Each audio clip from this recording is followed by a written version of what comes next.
Students, अस्सलामु अलैकुम। Second year biology के लेक्चर में आपको वेलकम करते हैं। Dear students, chapter number 19 second year का हम लोग पढ़ रहे हैं। इससे प्रीवियस लेक्चर में हमने न्यूरलेशन के टॉपिक को कंप्लीट किया था। इसके बाद जो नेक्स्ट टॉपिक हम स्टार्ट करने जा रहे हैं वो है मैकेनिज़्म ऑफ डेवलपमेंट का। Dear students, mechanism of development को समझने के लिए हम इसमें ये कहते हैं कि हर लिविंग ऑर्गेनिज़म एक सिंगल सेक्सुअल रिप्रोडक्शन से पैदा होने वाला हर लिविंग ऑर्गेनिज़म एक सिंगल फर्टिलाइज्ड एग से मल्टी सेलुलर ऑर्गेनिज़म में डेवलप होता है। सिंगल फर्टिलाइज्ड एग कह दें या ज़ाइगोट बोल दें, जैसे यानी एक पूरा बड़ा सारा एनिमल अगर हमारे सामने मौजूद है, उसकी बॉडी में मसल्स हैं, ब्लड है, बोन्स हैं, न्यूरॉन्स हैं, ब्रेन, आइज़, ईयर, बहुत सारे ऑर्गन्स हैं, ऑर्गन सिस्टम्स हैं। ये तमाम ऑर्गन्स, तमाम सेल्स, तमाम टिश्यूज़ मल्टी सेलुलर बॉडी के अंदर एक सेल से डेवलप हुए हैं और उस सेल का नाम है फर्टिलाइज्ड एग या ज़ाइगोट। इसका मतलब ये है कि एक ऑर्गेनिज़म कैसा डेवलप होगा, उसमें किस तरह के ऑर्गन्स बनेंगे, किस तरह के वो फंक्शंस परफॉर्म करेंगे, ये सारी की सारी इंफॉर्मेशन एक सेल के अंदर मौजूद है और वो उसका ज़ाइगोट है, यानी स्पर्म और एग की फ्यूजन से बनने वाले सेल्स, जिसका नाम क्या है, ज़ाइगोट। तो डियर स्टूडेंट, हम देखते हैं कि ज़ाइगोट जो है वो डेवलप होता है from the fertilization of a sperm and egg. तो इसमें कुछ इससे बनता है ज़ाइगोट। अब अगर हम साइज़ में देखें तो स्पर्म का सेल छोटा होता है और एग का साइज़ जो होता है वो बड़ा होता है। अगर जेनेटिक इन्फॉर्मेशन मौजूद होगी साइटोप्लाज्म के अंदर, तो इसका मतलब ये होगा कि ज़ाइगोट को ज़्यादा इन्फॉर्मेशन मिलेगी एग से और कम इन्फॉर्मेशन मिलेगी स्पर्म से। मगर हमने ये देखा है कि स्पर्म और एग इक्वल कंट्रीब्यूट करते हैं ज़ाइगोट में। तो इससे पता चलता है कि जो हेरिडिटरी इन्फॉर्मेशन है, वरासती मालूमात हैं, वो रिज़ाइड करती हैं इनसाइड द न्यूक्लियस। तो इनहेरिटेंस में स्पर्म के थ्रू कंट्रीब्यूशन मेल का भी है और इनहेरिटेंस में एग के ज़रिए कंट्रीब्यूशन फीमेल का भी है। तो एक ज़ाइगोट के अंदर जिस तरह की इन्फॉर्मेशन, जेनेटिक इन्फॉर्मेशन पाई जाएगी, उसी तरह का एक ऑर्गेनिज़म डेवलप होगा। इस बात को अगर हम बुक की वर्डिंग्स में देखें, from a single celled zygote multicellular individual is formed and zygote contain complete information in the form of genome which comes from the chromosome of egg and sperm। अब इसके पास जो कंप्लीट सेट ऑफ इंफॉर्मेशन है उसको हम नाम देते हैं genome का। जीनोम का मतलब होता है complete set of information या all the genes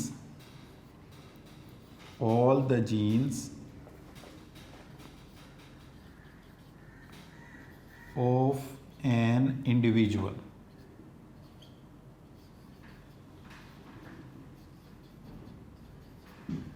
all the genes of an individual, इसको हम कहते हैं जीनोम। एक इंडिविजुअल में पाए जाने वाले तमाम जीन्स को मजमूई तौर पर कलेक्टिवली कहा जाता है, जीनोम का नाम दिया जाता है।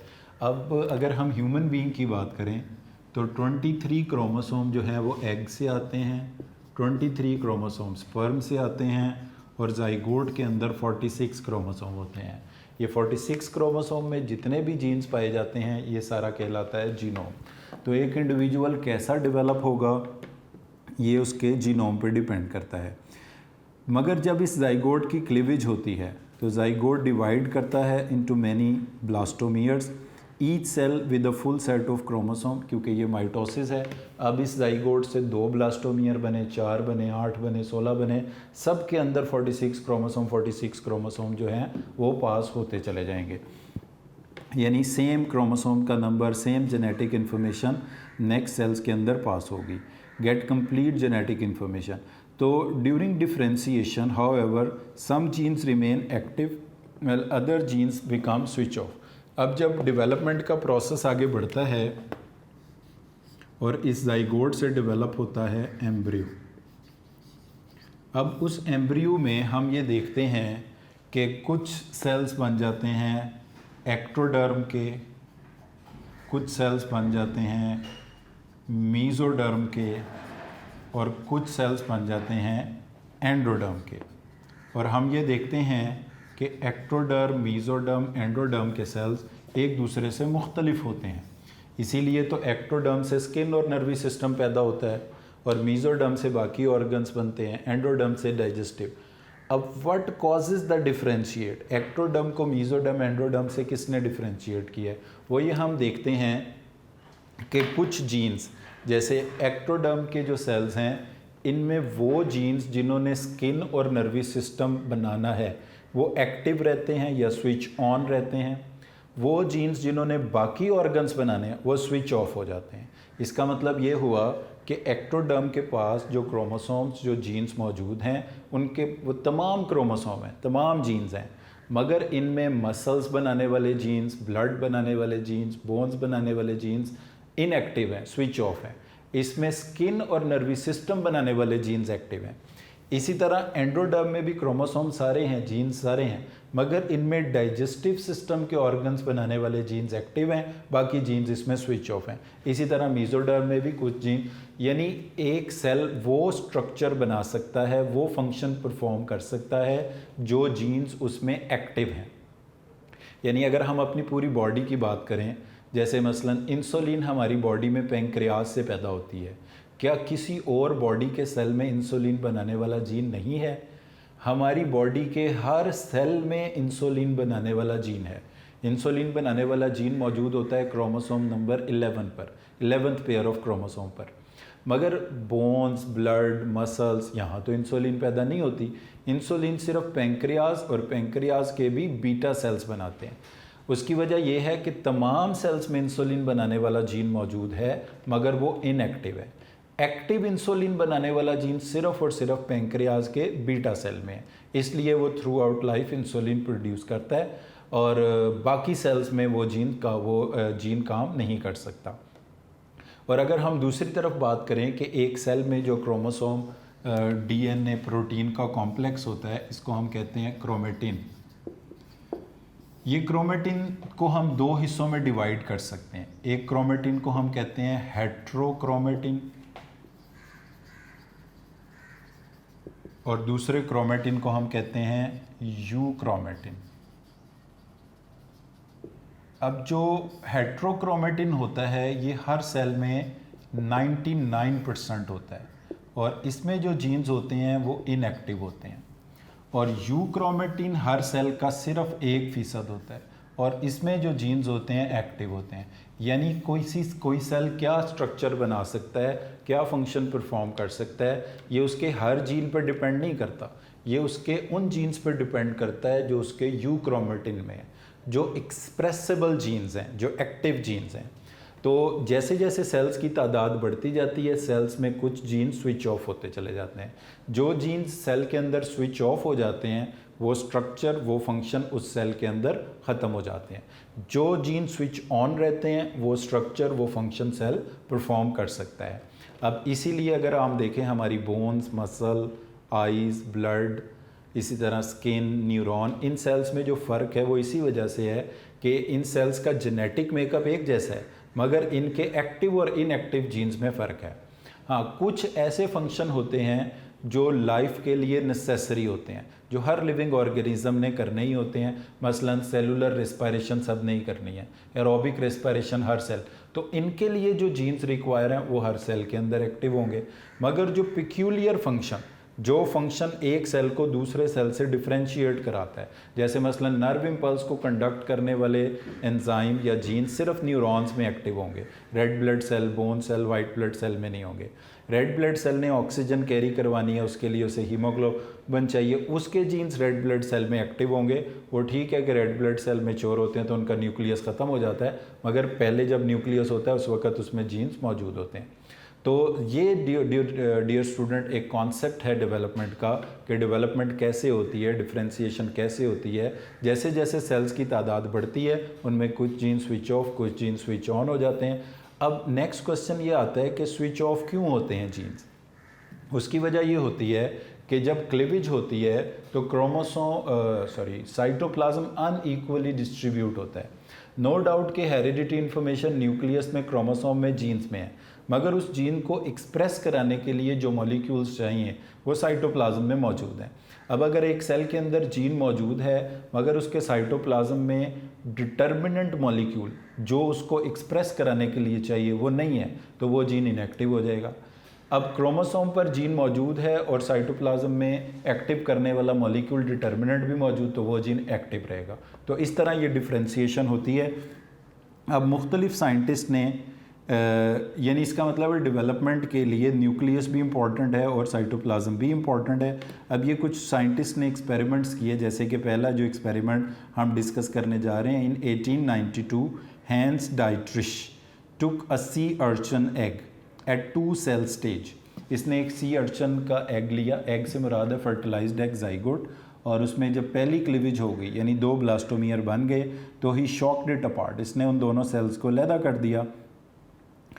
2 सेल्स यानी 2 सेल स्टेज पर दोनों सेल्स को सेपरेट कर दिया। Later on it was seen that both half develop into embryo, वो दोनों सेल से नॉर्मल एम्ब्रियो बने, 2 नॉर्मल लार्वा बन गए।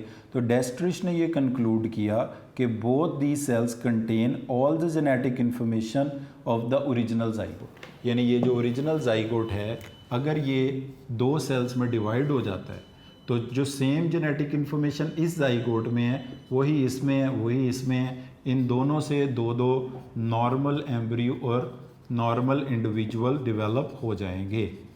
यानी 2 सेल स्टेज पर जो 2 सेल हैं या उनके अंदर जेनेटिक इन्फॉर्मेशन है उसमें कोई फ़र्क नहीं पड़ता। तो हैंस डेस्ट्रिश ने ये एक्सपेरिमेंट किया सी अर्चन पर। उसके बाद another experiment was performed by Spemann. इस एक्सपेरिमेंट को हम नाम देते हैं स्पीमैन्स डिलेड न्यूक्लिएशन एक्सपेरिमेंट। इस एक्सपेरिमेंट को हम नाम देते हैं स्पीमैन्स, ये तो पर्सन का नाम है, डिलेड न्यूक्लिएशन एक्सपेरिमेंट। तो स्पीमैन्स डिलेड न्यूक्लिएशन एक्सपेरिमेंट क्या है, अब हम ये पढ़ने जा रहे हैं। Spemann's delayed nucleation experiment. Dear students, Spemann ने ये एक्सपेरिमेंट 2-3 मरहलों में परफॉर्म किया। इनको स्टडी करने से पहले स्पीमैन ने सेलेमेंडर का ज़ाइगोट लिया। सेलेमेंडर एक एम्फीबियन है जिसकी पानी में एक्सटर्नल फर्टिलाइजेशन होती है, एक्सटर्नल ही डेवलपमेंट होती है। एम्फीबियन, फ्रॉग, टोड वाला ग्रुप से बिलोंग करता है, इसलिए इसको स्टडी करना ज़्यादा आसान है। तो इसने क्या किया, सेलेमेंडर का ज़ाइगोट लिया और with the help of a minute ligature of hair, ligature कहते हैं बारीक से धागे को, जिससे मतलब हेयर की तरह का कोई बारीक सा थ्रेड या लाइगेचर इसने लिया। और इसने क्या किया कि उस ज़ाइगोट को 2 इक्वल हाफ्स के अंदर डिवाइड कर दिया। एक हाफ वो था जिसके अंदर न्यूक्लियस था, but the other half have no nucleus. तो ये देखा गया कि व्हेन द डेवलपमेंट कंटिन्यू, तो जो हाफ, तो डियर स्टूडेंट्स इस तरह से ये ज़ाइगोट है, फर्टिलाइज्ड एग कह लें। इसके ऊपर एक ये पिगमेंट फ्री एरिया होता है जिसको हम नाम देते हैं ग्रे क्रिसेंट का। क्रिसेंट कहते हैं फर्स्ट डे के मून को, पहले दिन के चांद को। आपको पता है वो बड़ी बारीक सी एक लाइन होती है। तो ये एक पिगमेंट फ्री एरिया, बट हमने यहाँ पे इसको डार्क लाइन ही बनाई है इसकी। तो ये वो जगह होती है जहाँ पर स्पर्म एग के अंदर फ्यूज्ड होता है। तो यानी ग्रे क्रिसेंट जो है ये रिप्रेजेंट कर रहा है साइटोप्लाज्म को, और इसके अंदर एक न्यूक्लियस है। ये हमारे पास ज़ाइगोट है। जो फर्स्ट एक्सपेरिमेंट था इसको हम एक्सपेरिमेंट नंबर 1 दे देते हैं। स्पीमैन ने जो पहला एक्सपेरिमेंट किया उसने सेलेमेंडर का एक ज़ाइगोट लिया और इस ज़ाइगोट को इस तरह इसने लाइगेचर इसके ऊपर अप्लाई किया कि इसके एक हाफ के अंदर न्यूक्लियस है और दूसरे हाफ के अंदर इसमें न्यूक्लियस नहीं है। यानी ये हाफ है न्यूक्लिएटेड और ये हाफ है ए न्यूक्लिएटेड, बगैर न्यूक्लियस के। तो इसने ये देखा कि क्लीवेज जो है, क्लीवेज यानी कि सेल्स की जो डिवीजन है वो प्रोसीड की उस हाफ के अंदर जिसमें न्यूक्लियस था। तो न्यूक्लियस डिवाइड किया, 2 बन गए, 4 बन गए, 8 बन गए, 16 बन गए। तो 16 सेल स्टेज तक इसके अंदर जब क्लीवेज हो गई तो इसने अलाउ किया, अब ये डिलेड न्यूक्लिएशन है कि एक न्यूक्लियस क्रॉस करके उस हाफ में चला जाए जिस हाफ में न्यूक्लियस पहले नहीं था। तो हमने ये देखा कि वो हाफ इस तरह ये 16 सेल स्टेज तक जब पहुंच गया, 16 न्यूक्लियाई इसमें बन गए, तो इसने इसमें से एक न्यूक्लियस को अलाउ किया कि वो साइटोप्लाज्मिक ब्रिज को क्रॉस करके उस हाफ में चला जाए जिधर पहले न्यूक्लियस नहीं था। तो इसके बाद अब इसके ये जो 2 हाफ्स थे, इनका रिज़ल्ट क्या निकला कि जो ए न्यूक्लिएटेड हाफ था इसके अंदर क्लीवेज स्टार्ट हो गई और ये डेवलप हो गया इनटू नॉर्मल एम्ब्रियो। और जो न्यूक्लिएटेड हाफ था इसमें क्लीवेज पहले से ही हो रही थी, मगर इसकी डेवलपमेंट आगे चलकर एबनॉर्मल हो गई। अब इस एक्सपेरिमेंट पे अगर आप गौर करें तो आपने देखा कि जाइगोट में 2 चीज़ें हैं। एक हमने लिया है इसका न्यूक्लियस, एक इसमें ग्रे क्रिसेंट है। ग्रे क्रिसेंट रिप्रेजेंट कर रहा है साइटोप्लाज्म को। इस तरह से इसको लाइगेचर से डिवाइड किया गया कि ए न्यूक्लिएटेड पार्ट के पास ग्रे क्रिसेंट मौजूद है और न्यूक्लिएटेड पार्ट के पास ग्रे क्रिसेंट मौजूद नहीं है। और ए न्यूक्लिएटेड ऑब्वियसली विदाउट न्यूक्लियस है और न्यूक्लिएटेड में न्यूक्लियस है। तो अपेरेंटली ये लगा कि जो न्यूक्लिएटेड हाफ है इसमें क्लीवेज स्टार्ट हो गई, 16 न्यूक्लियाई की स्टेज तक ये पहुंच गया, और जो विदाउट न्यूक्लियस ए न्यूक्लिएटेड पार्ट था उसमें कोई क्लीवेज नहीं हुई। जब 16 सेल स्टेज पर पहुंचने के बाद डिले यानी थोड़ी सी देर के बाद जिस हाफ में न्यूक्लियस आया इसमें भी क्लीवेज स्टार्ट हो गई और ये एक नॉर्मल एम्ब्रियो में डेवलप हो गया। और जो न्यूक्लिएटेड हाफ था जिसमें क्लीवेज स्टार्ट तो हुई थी, आगे चलकर इसमें डेवलपमेंट का प्रोसेस रुक गया और ये एब नॉर्मल हो गया। अब इस सारे एक्सपेरिमेंट से एक ही बात हमें समझ आती है कि 16 न्यूक्लियाई की स्टेज तक जेनेटिक इन्फॉर्मेशन में कोई चेंज नहीं आया। जैसी जेनेटिक इन्फॉर्मेशन इस जाइगोट के न्यूक्लियस में मौजूद थी ऐसी ही जेनेटिक इन्फॉर्मेशन इन 6 सेल स्टेज वाले न्यूक्लियाई में मौजूद हैं। इसीलिए जब एक न्यूक्लियस क्रॉस करके उस हाफ में आया जिसमें पहले न्यूक्लियस नहीं था, इसमें क्लीवेज स्टार्ट हो गई और ये नॉर्मल बन गया। अब दूसरा जो इसका कंक्लूजन है कि जो न्यूक्लिएटेड हाफ था इसमें क्लीवेज स्टार्ट हुई, ये अब नॉर्मल क्यों हो गया। इसमें एक ही चीज़ समझ आ रही है कि इस हाफ के पास ग्रे क्रिसेंट नहीं था। बेशक जेनेटिक इन्फॉर्मेशन न्यूक्लियस की फॉर्म में मौजूद थी, क्लीवेज स्टार्ट हुई, मगर ग्रे क्रिसेंट के साइटोप्लाज्मिक कंपोनेंट एब्सेंट होने की वजह से क्लीवेज जो है डेवलपमेंट जो है वो एबनॉर्मल हो गई। ये था एक्सपेरिमेंट नंबर 1। अब इसके बाद स्पेमैन ने एक और तरीके से इसी एक्सपेरिमेंट को परफॉर्म किया और उस एक्सपेरिमेंट में इसने ये किया कि जो साइटोप्लाज्म में जो जाइगोट सेलेमेंडर का जाइगोट लिया उसको इस तरह से डिवाइड किया, ये zygote nucleus grey crescent, nucleus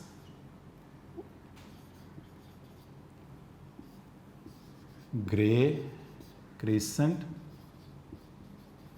और ये इसका क्या है, जाइगोट है। अच्छा, इसको इस तरह से लाइगेचर से अब इसने डिवाइड किया कि जिस हाफ में न्यूक्लियस है उसी हाफ में ग्रे क्रिसेंट है, जो अदर हाफ है उसमें ना न्यूक्लियस है ना ग्रे क्रिसेंट है। तो अब आगे चलकर हम देखेंगे कि वो हाफ जिसमें ना न्यूक्लियस ना ग्रे क्रिसेंट, कोई डेवलपमेंट उसमें नहीं हुई, जो हाफ इसका न्यूक्लिएटेड था और जिसमें ग्रे क्रिसेंट था, इसमें क्लीवेज का प्रोसेस शुरू हुआ। इधर टिक लगा दें, इधर क्रॉस लगा दें। फिर आगे चलकर जब इसने एक न्यूक्लियस को अलाउ किया कि वो क्रॉस करके उस हाफ में चला जाए जो कि ए न्यूक्लिएटेड था, तो इसके बाद डेवलपमेंट का जब प्रोसेस आगे चला तो ए न्यूक्लिएटेड हाफ एबनॉर्मल हो गया और जो न्यूक्लिएटेड हाफ था वो नॉर्मल हो गया। अब इस चीज़ को जब हम कंक्लूड करते हैं तो हमने देखा ए न्यूक्लिएटेड पार्ट में क्लीवेज नहीं हुई क्योंकि जेनेटिक इन्फॉर्मेशन नहीं थी, न्यूक्लिएटेड हाफ में क्लीवेज हुई। जो हाफ न्यूक्लिएटेड था इसकी क्लीवेज नॉर्मल हो गई, डिलेड न्यूक्लिएशन के बाद जो हाफ बाद में न्यूक्लिएटेड हुआ इसकी क्लीवेज अब नॉर्मल हो गई। अपेरेंटली इसकी क्लीवेज के नॉर्मल होने की वजह यहाँ पर ग्रे क्रिसेंट का साइटोप्लाज्मिक कंपोनेंट्स का एब्सेंट होना है। ये एक्सपेरिमेंट नंबर 2 था। फिर तीसरी तरह से इसने जब यही एक्सपेरिमेंट परफॉर्म किया तो इसमें इसने ये किया कि ग्रे क्रिसेंट को इस तरह से प्लेस किया कि दोनों हाफ में ग्रे क्रिसेंट मौजूद हो, न्यूक्लिएटेड हाफ में भी और ए न्यूक्लिएटेड हाफ में भी। मगर क्लीवेज का जो प्रोसेस है वो न्यूक्लिएटेड हाफ में स्टार्ट हुआ, ए न्यूक्लिएटेड हाफ में स्टार्ट नहीं हुआ। फिर इसने जब डिलेड न्यूक्लिएशन के बाद एक न्यूक्लियस को अलाउ किया कि वो साइटोप्लाज्मिक ब्रिज को क्रॉस करके ए न्यूक्लिएटेड हाफ में चला जाए, तो ए न्यूक्लिएटेड हाफ में भी क्लीवेज नॉर्मल हो गई और न्यूक्लिएटेड हाफ में भी क्लीवेज नॉर्मल। अब इससे कंक्लूड ये हुआ कि नो डाउट एक ऑर्गेनिज्म की डेवलपमेंट की इंफॉर्मेशन न्यूक्लियस में मौजूद है, मगर साइटोप्लाज्म भी इम्पॉर्टेंट रोल प्ले करता है डेवलपमेंट में। अब इस एक्सपेरिमेंट के बाद बुक में इसके कंक्लूड किया गया है इस बात को। एक तो ये ग्रे क्रिसेंट की डेफिनेशन है, इसको देख लें ज़रा साथ। Spearman also observed that sometimes it may happen that the nucleated half can develop into normal ball of cells.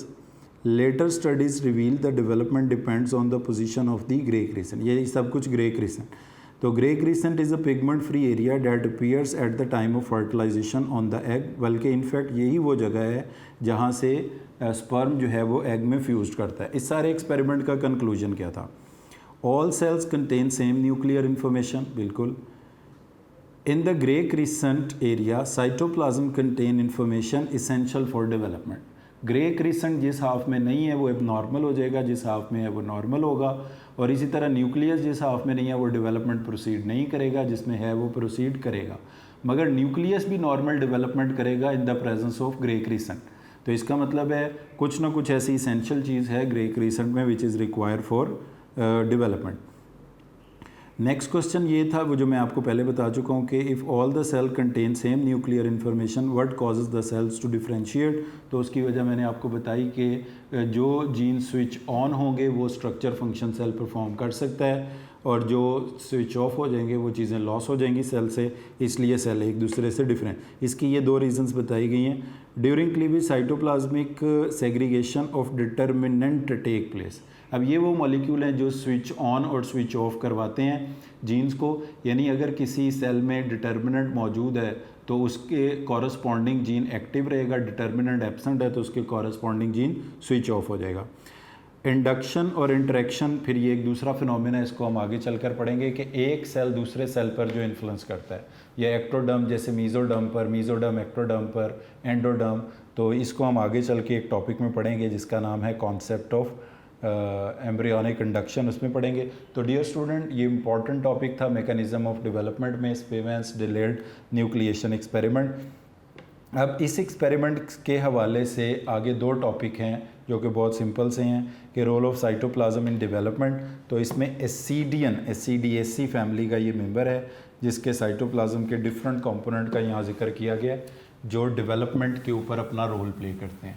तो डियर स्टूडेंट, ये 4 यहाँ पे चीज़ें आप देख रहे होंगे, clear cytoplasm, yellow cytoplasm, grey equatorial cytoplasm, grey vegetal cytoplasm, ये डेवलपमेंट के मुख्तलिफ़ चीज़ों के ऊपर। Dear student, role of cytoplasm में ये 4 एग्जांपल्स हैं कि clear cytoplasm important role play करता है in formation of epidermis, yellow cytoplasm important role play करता है in formation of muscles, grey vegetal cytoplasm ये वेजिटल पोल की तरफ होता है इसलिए इसका नाम वेजिटल साइटोप्लाज्म है, गट खुराक की नाली एलिमेंट्री कैनाल बनाने में रोल प्ले करता है, और ग्रे इक्वेटोरियल साइटोप्लाज्म ये इक्वेटर यानी सेल के सेंटर में मौजूद होता है, ये इंपॉर्टेंट रोल प्ले करता है नोटोकॉर्ड और न्यूरल ट्यूब बनाने में।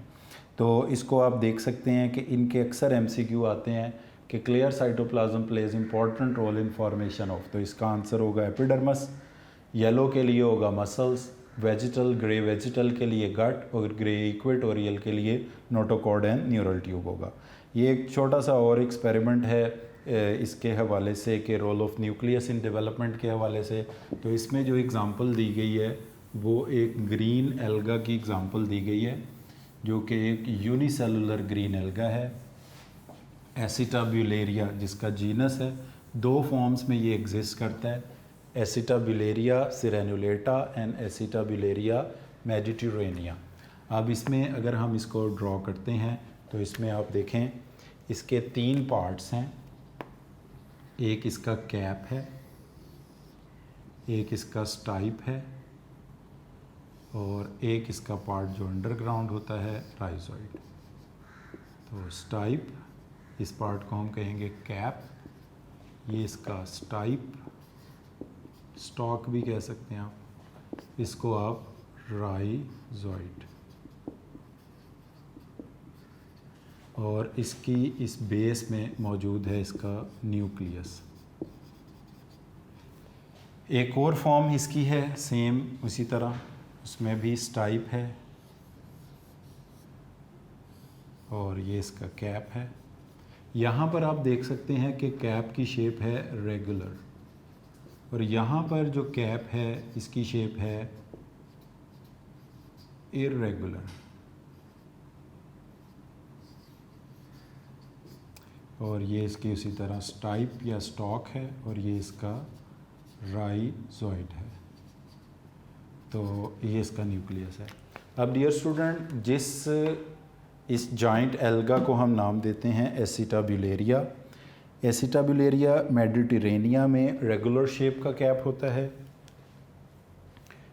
एसिटाब्यूलेरिया, ए से मुराद है एसिटाब्यूलेरिया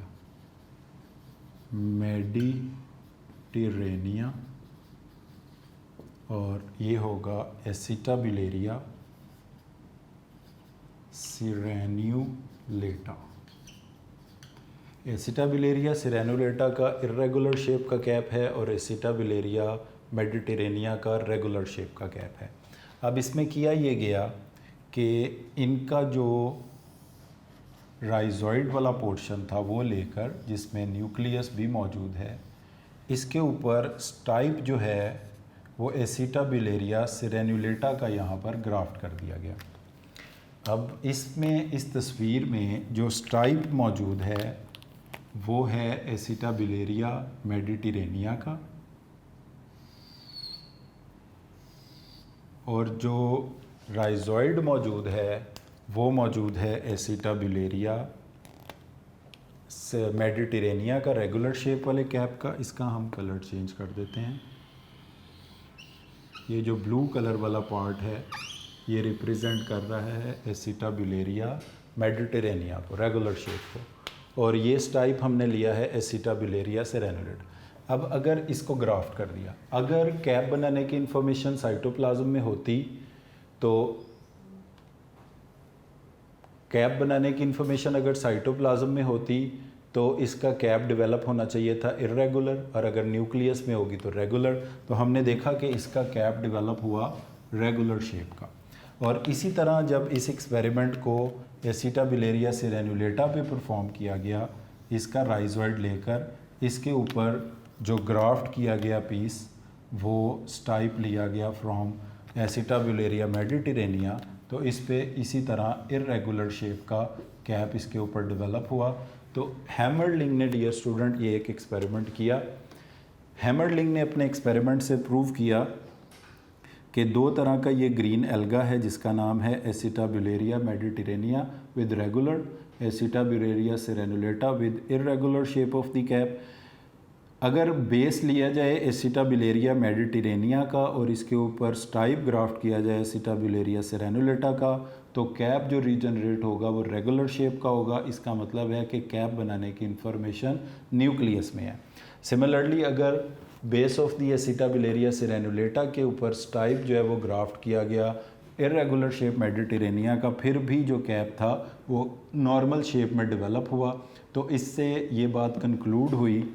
इसको अगर हम थोड़ा इस तस्वीर को आगे बना लें ग्राफ्ट करने के बाद, अब इसका कंक्लूजन ये है कि इसमें जो कैप बेस है वो मेडिटेरेनिया का ब्लू कलर वाला है, स्टाइप जो है इसमें ये ब्लैक वाला है, बट इसके कैप की जो शेप है वो है जो न्यूक्लियस में इंफॉर्मेशन है। और इधर भी इसी तरह जो स्टाइप है वो रेगुलर शेप के कैप का है, मगर कैप की शेप इर्रेगुलर है, और वो शेप है जो कि न्यूक्लियस के पास इंफॉर्मेशन है। तो इससे प्रूव होता है कि डेवलपमेंट के लिए न्यूक्लियस भी इम्पॉर्टेंट है। इनफैक्ट जो हेरिडिटी इन्फॉर्मेशन है जो वालदैन से बच्चों में पास होती है वो न्यूक्लियस में ही मौजूद होती है। मगर यहाँ पर एक चीज़ आपको अपनी बुक में थोड़ी सी इसके बारे से में करेक्ट भी करनी है। इस टॉपिक की 4th 5th लाइन की पहला जो वर्ड है ये आपको थोड़ा सा चेंज करना पड़ेगा।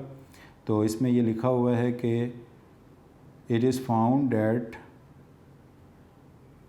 however available in the same. One of the such example is the multicellular alga acetabularia। तो ये मल्टीसेलुलर नहीं है, ये यूनिसेलुलर है, but it is a joint. ये एक बड़ा सेल होता है और वह है ये यूनिसेलुलर। इसकी बेस में एक न्यूक्लियस मौजूद है, बाकी ये सारी साइटोप्लाज्मिक एक्सटेंशन है। तो dear student, concept of differentiation के ऊपर जो 2 लाइनें हैं वो हम इसका कंक्लूजन के तौर पे पढ़ेंगे। From all this experiment it was concluded that both the genes and cytoplasm play important role in development. Nucleus contain all the genes which determine the characteristics of individual, while cytoplasm play the selection of genes। यानी cytoplasm का role जो है वो jeans के active inactive रखने में, selection में है, और जो हेरिडिटी इन्फॉर्मेशन के कोई ऑर्गेनिज्म किस तरह का डेवलप होगा वो सारी की सारी इन्फॉर्मेशन न्यूक्लियस में मौजूद है। तो आज के टॉपिक में डियर स्टूडेंट हमने 3 चीज़ें डिस्कस की हैं। मैकेनिज़्म ऑफ डेवलपमेंट, जिसका मेन पार्ट हमारा स्पेमेंस का डिलेड न्यूक्लिएशन एक्सपेरिमेंट था, फिर role of cytoplasm in development और role of nucleus in development का जो छोटा सा एक टॉपिक डिस्कस किया गया है, हैमर लिंक का एक्सपेरिमेंट ऑन एसिटाबुलेरिया। तो आज के टॉपिक को डियर स्टूडेंट हम इधर ही वाइंड अप करते हैं। Thank you very much for today.